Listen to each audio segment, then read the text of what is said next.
participación ciudadana es ese derecho que tienen los ciudadanos de ejercer su opinión, sea por parte de iniciativa de la administración, por parte de iniciativa popular, iniciativa legislativa. Pues con esto lo que ellos van a hacer es dar su punto de opinión frente a una situación política o frente a una preferencia política, sea programática, sea por una lucha de ideas, etc. La participación ciudadana es un derecho, es un deber, es ambas. Justifique su respuesta. Bueno, la participación ciudadana es un derecho fundamental, está en el artículo 41 de la Constitución. Entonces, ya partimos del hecho de que es un derecho político que todo ciudadano, pues por pertenecer a un país o una nación, pues tiene, ¿sí? Yo considero que es un deber, pero no es un deber impuesto por la ley, sino es un deber moral, es un deber social, es un deber político, y a mi criterio yo consideraría que debería ser algo como obligatorio, porque ya tenemos un contexto nacional y un contexto histórico donde podemos ver que en la gran mayoría de los casos son minorías, pues en términos numéricos hablando, quienes toman las decisiones. Entonces, en ese sentido uno diría, pues tendría que ser obligatorio para llegar a todas las masas, llegar a todas las personas y realmente poder escucharlas a todas. El problema es que tanto eso sería como imponer, dar una imposición casi que dictatorial, y a la par sería impartir un voto en base a la ignorancia, porque ese es uno de los grandes problemas que tenemos en la política histórica nacional. Y bueno, yo creo que esto parte también de un contexto mundial que es algo que se ha venido repartiendo mucho, es el hecho de que pues muchas cosas se configuran en base de mentiras, en base de falacias, en base de un montón de ideas que tratan de imponerle a la gente y que en últimas o no son verdad o son malas interpretaciones que se le hacen. ¿Qué entiende por convivencia pacífica? Convivencia pacífica, yo diría que pues parte en principio de la no violencia, principalmente eso. Tiene que ver con todos esos mecanismos, digámoslo, por fuera de las vías de hecho o quizás de manera diplomática, por la cual una persona pues puede acudir a tomar un punto de vista sin la necesidad de recurrir a la violencia. ¿Encuentra relación entre la participación ciudadana y la convivencia pacífica? Sí. A ver, entre la participación ciudadana y la convivencia pacífica partimos del hecho de que el voto pues en sí es una expresión de la opinión. El hecho de no querer imponer las cosas a la fuerza. Entonces tendríamos el caso de un golpe de Estado que sería totalmente contrario tanto a la participación ciudadana en términos quizás político y legalmente hablando, pero pues en vías de hecho constituye una participación de la ciudadanía, pero en ese sentido sería algo impuesto a la fuerza. Entonces digamos que en ese sentido se presenta una contradicción, pero tiene que haber una relación directa entre lo que es la participación ciudadana y la convivencia pacífica. ¿Conoce los mecanismos de participación ciudadana? ¿Cuáles conoce? ¿Sabe cómo funcionan? Describa los que conoce. El voto popular, principalmente, aquí el ejercicio del voto es directo. Digamos que aquí se presenta la democracia participativa en principio y esto deriva ya a la democracia representativa.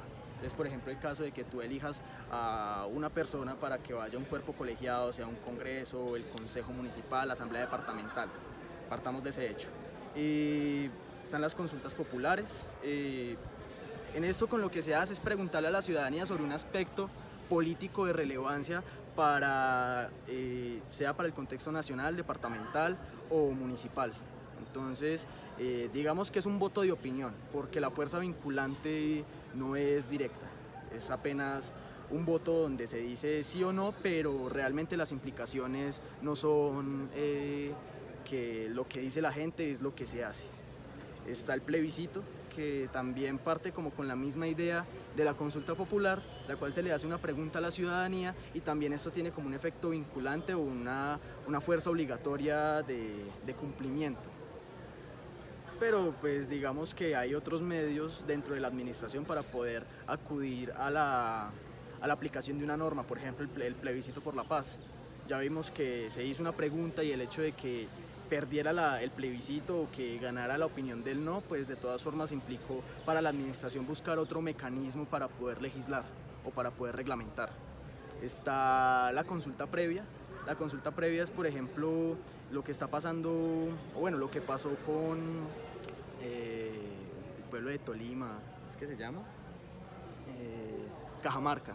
Entonces, la pregunta era sobre una explotación aurífera y lo que se hace, digamos que esto entra con comunidades especiales, esto está más que reglamentado por ley, esto ha venido teniendo una reglamentación por vía jurisprudencial. La Corte Constitucional ha venido reglamentando cómo tienen que darse los parámetros para una consulta previa, qué mecanismos se tienen que utilizar, principalmente eso, los cabildos abiertos, que digamos parte de una iniciativa tanto popular como legislativa. Puede, por ejemplo, un consejo municipal convocar un cabildo abierto donde se debata algún punto esencial.